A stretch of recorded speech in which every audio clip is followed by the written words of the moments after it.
There we are.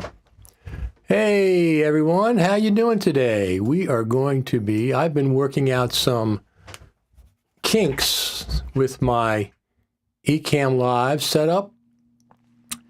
And so we're going to be chatting about what I've discovered about the problems I was having and how I fixed it. And we're also going to discuss Final Cut Pro news of the week with Ecamm Live. Let me just check something here. Yeah, we got that going. Just going to check that out. If you have a comment or two, just go ahead and post them in there. I'm going to post one right now just to test things.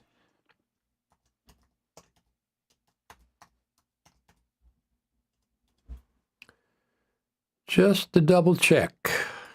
I'm going to check to make sure we got rid of that skipping issue that I was having in Final Cut Pro. There we go. So before the last couple of weeks with Ecamm Live, I was getting this skipping issue when I posted a comment like that, but I've solved the problem. So I even had the guys it was Ken from Ecamm. He logged onto my MacBook Pro, looked at some things, had me trash some preferences. He thought he had it fixed, but I wasn't convinced that it was actually Ecamm that was the problem. And apparently, it was not. It was not. The weird thing was the skipping that I was having, nobody else was reporting. That's the first sign. I belong to a lot of Ecamm Live Facebook groups, and I wasn't seeing anybody else reporting this same issue. So I said, well, that's a clue right there, isn't it? So I tried the new beta version that they had. I'm just going to check on one thing here real quick.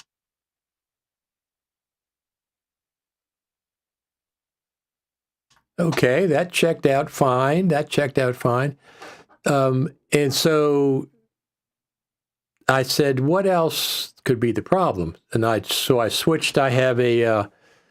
I have multiple versions. I have two of these CamLink HDMI to USB port. That's how I get my camera into my Mac. I have this generic one. It's like $20 on Amazon. That also works. I switched out to that. I switched out I have a GH4 that my main camera. I switched out the micro HDMI to full-size HDMI cable. Still was having the problem. Whenever I did an overlay in Ecamm, it would hesitate 1 or 2 frames. The audio seemed to be fine, but the video would stutter just for a second. And people didn't even notice it, but I noticed it. And it was kind of aggravating. Oh, look at what I have here. My new cat coffee mug. These are some of our rescue cats that we've had over the years. Personalized. My girlfriend made this. It's a giant cup.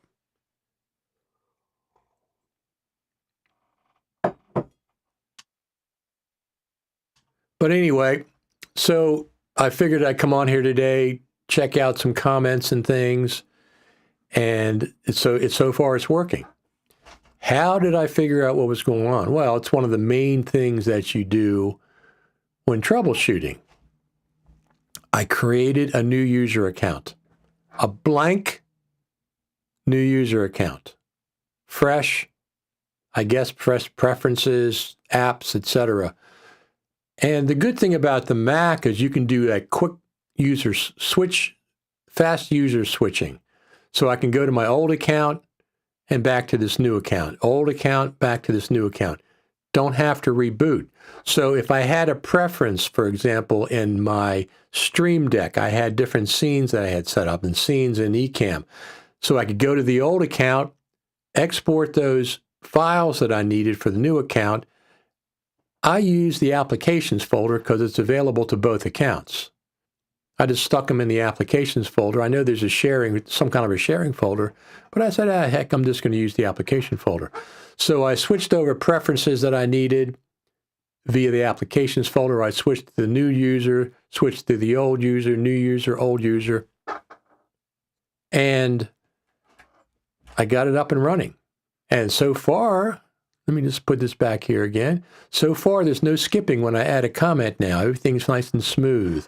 No skipping once again. And also when it leaves, it used to skip when it leaves as well. I'm going to check one more thing real quick.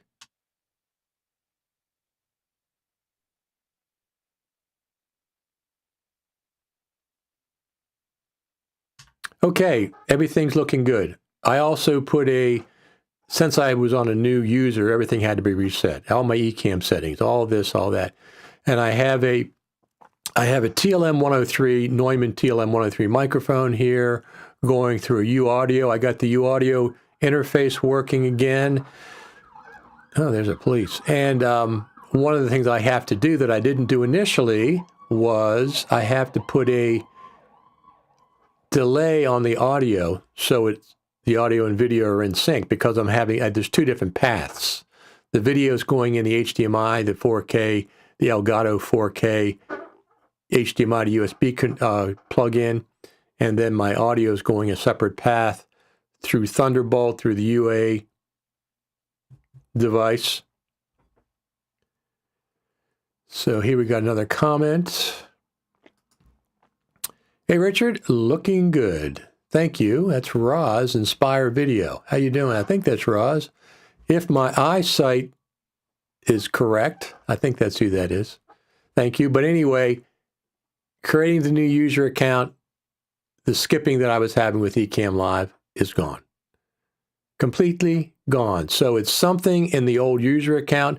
Both accounts are on Ventura, so Ventura was not the problem. Something I added, a setting that I put up. I suspect it's an app, perhaps, that I've added in the last week or two, and I suspect that's what it was. But anyway, problem solved. Now, one of the ways I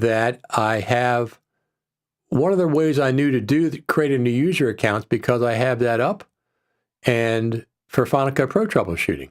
One of the ways you troubleshoot, you create a new user account, launch Final Cut, launch your issue, launch whatever project you're having problems, see if you still have problems on the new user account. If you don't, then something in that user account is the bug, and this is what happened with me. Like I said, I belong to a lot of Ecamm Live Facebook groups, as well as mostly Final Cut Pro Facebook groups. I probably belong to 10, 12. I have 3 or 4 Final Cut Pro specific Facebook groups myself. The biggest one is Final Cut Pro Tips and Tricks group. That's got 7,000, 8,000 members, something like that. And then, of course, Final Cut Radio TV, which we're approaching 2,000 members there. So I like to keep them concise and under control. I don't want a bunch of nonsense going on in Facebook. You just be positive, be professional. You talk about Final Cut Pro or video post or audio or something, that's fine. But don't come in with a bunch of nonsense. I'll just boot you out the door, which keep it professional. That's the main thing. So anyway, we're going to talk about, I think Ecamm we're good, but we might talk about it a little bit. And we're going to talk about Final Cut Pro, and we're going to talk about the new M2 Max while I'm here today. The new M2 Max that just came out. Initially, I was thinking about trading in my 2021 MacBook Pro for one of the new M2 MacBook Pros. Normally, I do that. I traded in with Apple, and they give me a decent price. Not this time. They give me $1,200 for my 1-year-old MacBook Pro on a trade-in. Now, that ain't going to happen. You're not going to get my MacBook Pro for $1,200. For $1,200, I'll keep it. You kidding? Now, I don't need a new MacBook Pro, so I'm probably just going to keep this one for another year or so. We'll see. We'll see. If I come into some money, what I'll do is I'll take my MacBook Pro and I'll sell it locally on Facebook Marketplace, which you come get it in person. And that's how I sell my gear. I don't do eBay and stuff anymore. First off, eBay charges 10%. Second off, they're going to start taxing purchases or sales or something. I don't know what they're doing with that. And third is sometimes there's scams on eBay where somebody says, "Oh, I didn't get the book. I didn't get this. I didn't get that." And then you got to fight or you don't get your product back. That can't be bothered. But Facebook Marketplace, I'm central to Delaware, Pennsylvania. I live in Maryland, so Baltimore, Washington, D.C., and Virginia, like 5 or 6 states. I'm within an hour of those 5 or 6 states. So something like a MacBook Pro, I'll sell it for a good price. If I haven't decided yet, but if I do, I'd sell it for a good price. Then it's also still under Apple Care warranty, so there's no risk there. So if somebody's interested, I would, if I decide, this thing's running great. The thing is, I get caught up in that the newest, greatest Apple this and that, Apple this and that. I trade my iPhone in every year. They give me about 50% of the value. That's okay. That's okay. Whatever it is, that's fine. That's like $50 a month depreciation, because I definitely want the best iPhone video camera every year. I definitely want that. So, yeah, Garrett says $1,200 is ridiculous. It is ridiculous. It's insulting, Apple, that you think that your MacBook Pro from 1 year ago is only worth $1,200. You're selling them refurbed for over $4,000 on your own website. You're selling this MacBook Pro for over $4,000 as a refurb on your website, but you only offer your customer $1,200 for it? Ridiculous. Anyway, I'm not doing the Apple thing. And I don't really need the M2. I just thought I might do it. Well, one of the reasons I do it is because Apple used to make it so simple. Trade in, get 50% or more value, easy, get the new one. But I don't really see that much of a difference between this one and the new one. Of course, the new one's probably a little better. I'm sure it's a little better, but I just don't, I'm going to hang on to this one for a while. Now, the only reason I need a MacBook Pro is when I go to NAB, when I go to the Final Cut Pro Creative Summit. I need a MacBook. Okay, I can't run with an iPad and an iPhone. It's not. I have software, Ecamm Live, for example. When I do live streaming, I go back to the hotel room at night. I do recap. I do video editing in Final Cut Pro, of course. I can do it in LumaFusion or something else, but I don't. I use Final Cut Pro. So I need a MacBook for that reason. Right now, this one is powering two monitors plus the MacBook Pro screen, so I have plenty of real estate there. And yeah, I really don't need it. It's just that I want the best, the fastest, but this is doing fine. I had no problems with this. One of the other things about buying a new one is I don't want to pay for a 4 terabyte SSD again. I did that once on this one, and I'm glad. I don't want to do that again because that's really, really costly. Apple gets in there and they charge that extra Steve Jobs fee or whatever the heck it is, extra Tim Cook fee. So anyway, let's see what we have here. Oh, look what I have. We got, okay. I'm just checking around my screen. Oh, we're doing good. We're doing good. Let me just do this real quick. And I'll do this for you. So here's my screen. This is what I'm looking at.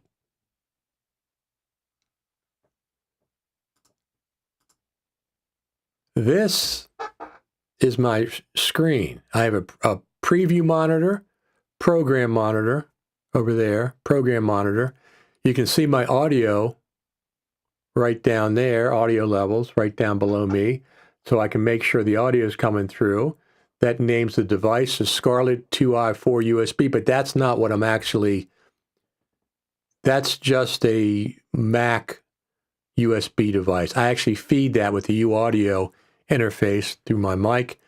You can see over there to the bottom, I'm not sure what side it is on your screen, there's statistics for my internet speed, because I'm broadcasting to 3 different platforms right now. Ecamm Live, you can broadcast up to 10 different platforms simultaneously with Ecamm Live, which I want to test it a little more before I let my Restream.io account expire, because that's like $300-400 a year for broadcasting to multiple places. But I don't have to do that anymore because Ecamm Live is doing it. There's my bandwidth monitor. Ecamm Live is fantastic. It's extremely sophisticated. It's like the Final Cut. It's like the Final Cut Pro of live streaming. We're going to talk about Final Cut Pro a little bit as well. Eric Emmerich says, still waiting for his MacBook Pro. I'll be jealous when you get an M2 MacBook Pro. But anyway, the one I have is completely fine at this point. Let me take that off. All right, now we're back just to the one screen again. So that's my setup. That was a 34-inch LG monitor that my MacBook Pro is powering, of course. I have another monitor to the side for other things, and I have the MacBook Pro below me so I can monitor YouTube and things. So there's not much happening, right, with Final Cut Pro? It's kind of sleepy time. It's been sleepy time for a while. They give us, so far, if we get to March before we see 10.7, 10.7 I'm sure is coming. I mean, some people say it'll be 11, but I don't think so.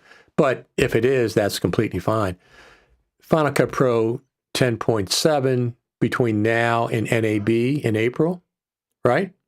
Now and NAB in April, we're going to see Final Cut Pro 10.7. Everybody, Final Cut Pro team, everybody wants a big feature update.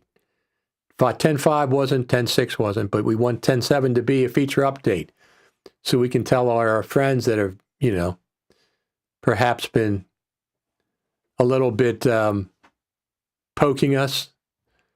Look at all these updates we're getting. Where's your updates for Final Cut Pro? Well, that's going to be 10.7, I'm sure. Just in time for NAB, just before NAB, between now and NAB, sometime shortly. Because that'll be a good reason, if we do get Final Cut Pro 10.7, it'll be a good reason to get to be at NAB, for the Final Cut Pro team to be at NAB. That's what I'm thinking about. And then next fall, we'll go ahead and do the Final Cut Pro Creative Summit. Not MacBook Pro, Mac Pro. Man, that's going to be nice. I'm sure it's going to be nice, whatever it is. I have a 2019 Mac Pro. I have a 2019, and it's doing fine, doing completely fine. I don't use it too much. I use my MacBook Pro more because my MacBook Pro is M2 and it's Ventura and stuff. And of course, the 2019 was all Intel, but that thing is a beast. I love the build of that machine. That's the way Macs are supposed to be built, the desktop, except for, hey, what about this new Mac Mini? Right? That new Mac Mini that just came out?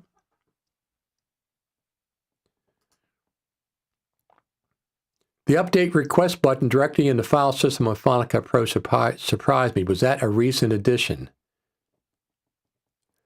The update request, you mean the report to Final Cut Pro? No, that's been there for a while. I think that's what you're talking about.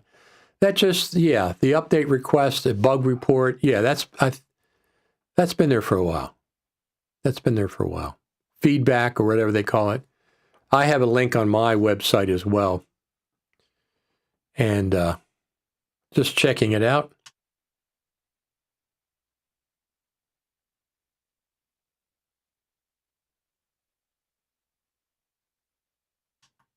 There is a secret button in Final Cut Pro for troubleshooting your project if you have it. I think you have to hold the Option key down, and then the option to troubleshoot your project is there. That one is there. Look, what do they have in 10.7? People ask me that all the time. I don't know, but there's a lot of things that they could improve. Audio could use a complete makeover.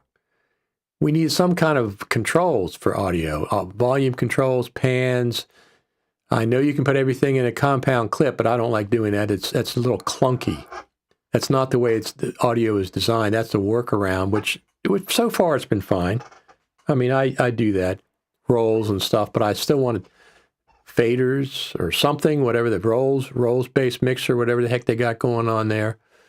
I like a way to organize plugins inside of Final Cut.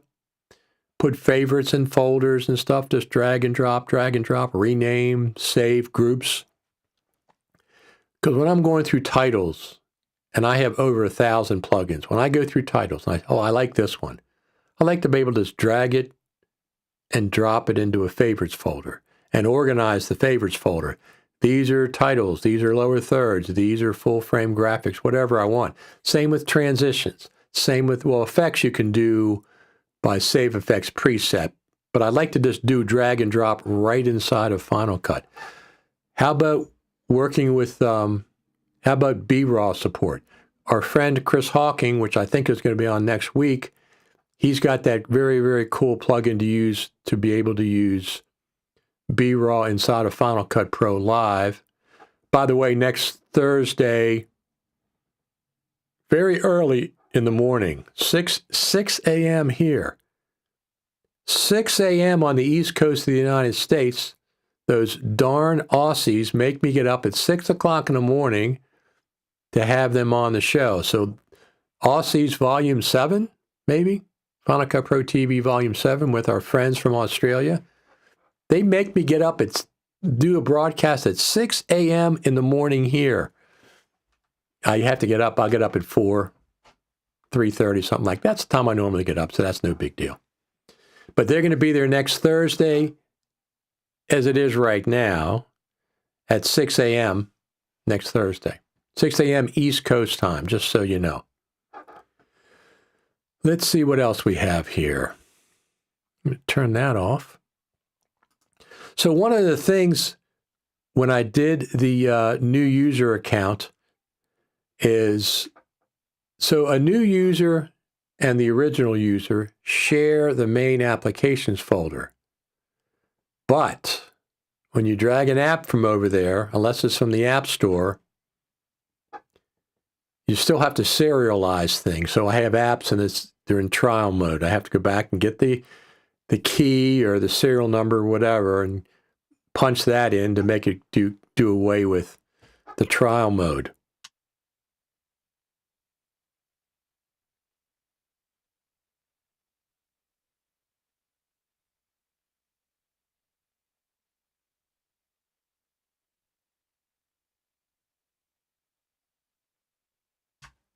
There we go. Needed something for my dry throat a little bit. So what else is going on? Let me just check on a few things. Let me see what else I have. I have some notes here somewhere.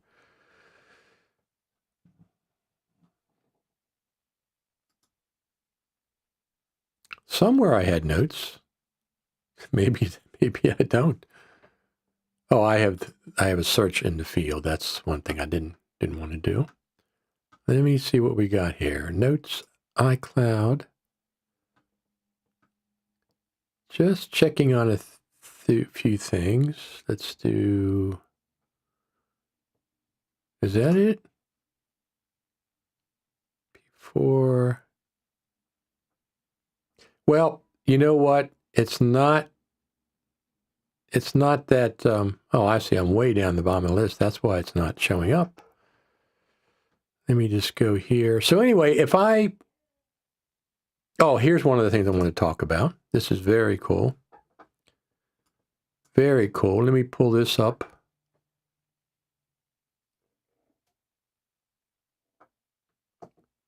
So let me pull myself up there. Let me do this. I'm doing this all live. Here we go. And we're going to do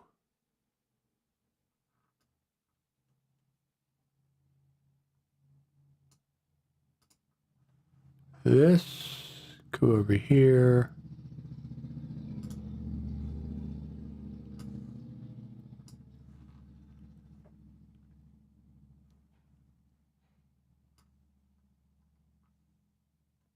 Here we go. I just wanted to put myself with a little white outline. Come on now, let me get over there.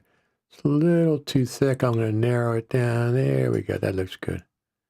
That looks good. So if you are thinking about getting a Final Cut Pro certification, normally that is $149. Normally it's $149. But look over here to the left over there. If you can get it for $49, if you add the Final Cut Pro perks to your free ticket over there, I'm going to give you the link, and you get a free certification exam voucher for $49 instead of $149. I think this is still live. I'm not 100% positive, but I think you can still get this over there at FMC's website. I'm pretty sure you can. Our friend Roz says, I have to run. Good to see you out here. Take care. Absolutely. Absolutely. I'm just really glad that there's a glitching that I was having in Ecamm Live. Like right now, it didn't glitch when it went off the screen. Before, it would glitch 1 or 2 frames. They would freeze and stutter for a second. So, new user account.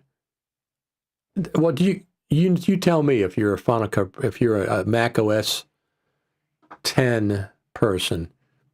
New user account creates new preferences, right? That's one of the things it does. New login items, all that stuff. That's what it seems like. Anyway, my problem is solved. So what I'm going to do is migrate all the stuff that I normally use from my main account into this new user account. Serialize things, a couple things at a time. Make sure Ecamm doesn't have the stuttering effect that it's had on the other side. And then I'll delete that account or just put it on as the old one. So I have this new account. That's what I'm looking forward to. Anyway, so if you want to get your certified Final Cut Pro for $49, you can do it right over there. Right over there. What is the address? The address is, let me see, I'll pull it up on my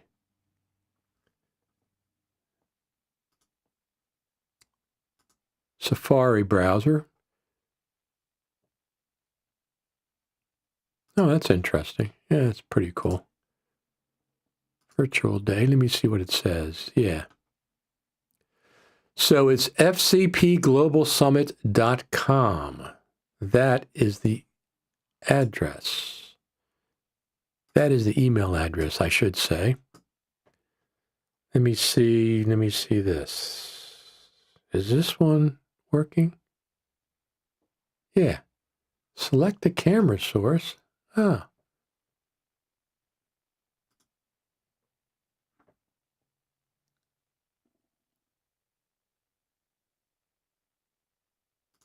Turn that up. I don't need that on.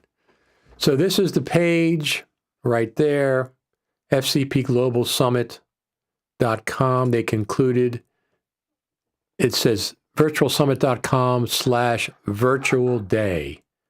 Let me pull that up. Copy that.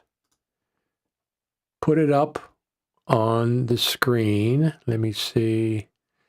Do this. Do this.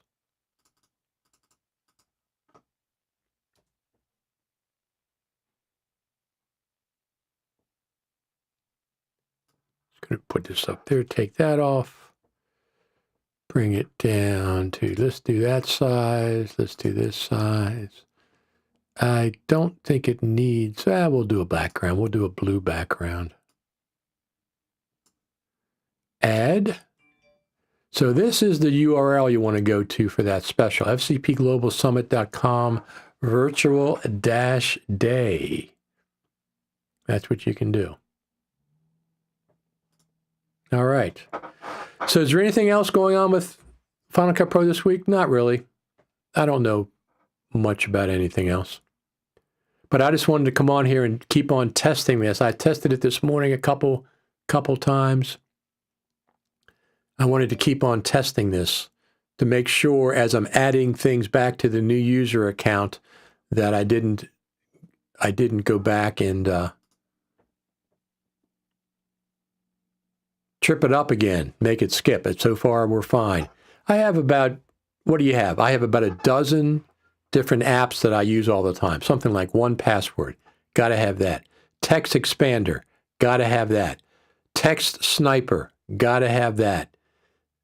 And Copy-M. I love Copy-M. When I'm inside of Final Cut Pro, you know, you make a cut on a few things. Now look at that. It just comes on by itself. It's so bizarre. It just turns on by itself. I'm monitoring the YouTube channel, and it just all of a sudden just turns on. See, I'm going to turn it on right now. But Copy-M is really, really cool because when you copy something in an application, it actually copies the application information. So when I'm in Final Cut Pro and I customize a title, I can copy that customized title, and it's available in Copy-M. It's Copyem. Used to be copy and paste. It's available. That customized title is available. I can put it in its own group. I have groups for Final Cut Pro transitions, Final Cut Pro titles, and it's always available. Reboot my Mac, go back to the group, it's available. So you can also rename that. So I can have customized titles, customized transitions, all this customization. It's what it's like as a clipboard for Final Cut Pro or any app. It's not just Final Cut Pro, it's for any app. I'm just going to punch in another comment because I want to make sure everything's working properly. Here's one right now. Nothing's skipped. Everything's fine. Everything is fine. Coming on the screen, going off the screen. No skips. Hooray. I was so happy to see that. I didn't want to go back to Monterey. And it's working, and it's not Ecamm Live. It was something in my account. I have no idea what it is. I looked on Activity Monitor. I really couldn't pick up anything. Something was causing that skip in Ecamm Live.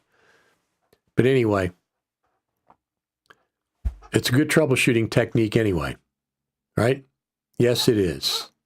Anyway, that's all I really wanted to talk about today. I think that's, let me just check on Twitter, what's happening on Twitter, Facebook. See new notifications. Yes. Oh, hey, let me just pull this up real quick. This is one of my, here we go.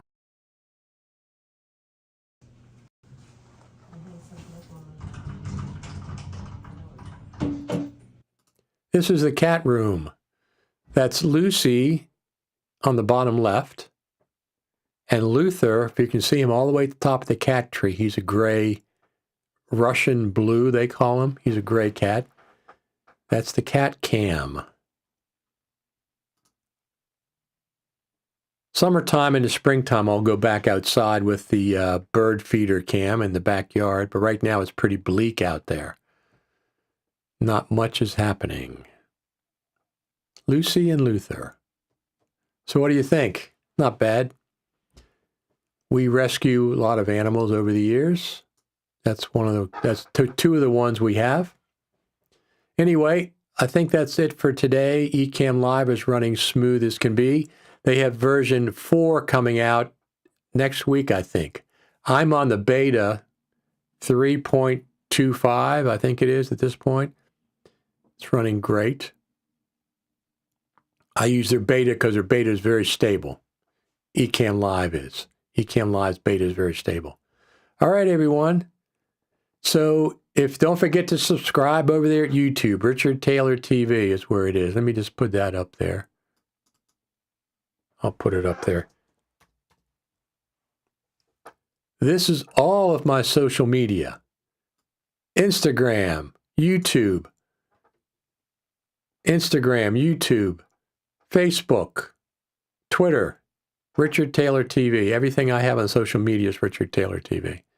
So go over there and subscribe. The heck with it. It ain't going to hurt you. It doesn't cost you. This week it's free. All right, everyone. Anything happens in the Final Cut Pro world, I'll be back on here live.